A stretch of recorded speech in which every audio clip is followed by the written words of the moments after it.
What if Excel could automatically label your data as low, medium, or high? No manual sorting needed. Nested. If statements do exactly that in seconds. Most people type category labels by hand for every single row. With hundreds of rows, that takes forever, and one typo breaks everything. There is a much better way. Here we have scores in column A. Click the empty cell in column B next to your first score.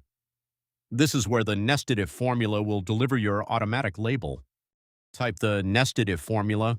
The first if checks if the score is 80 or above, returns high. If not, a second if checks 50 or above to cease, returns medium, otherwise it returns low. Press enter and Excel instantly labels every score. Drag the formula down and all rows are categorized in 1 second. What used to take 20 minutes now takes 2 seconds flat. You just turned 20 minutes of manual labeling into 2 seconds. Most Excel users still do this by hand. Subscribe. I drop a brand new time-saving Excel trick every single day.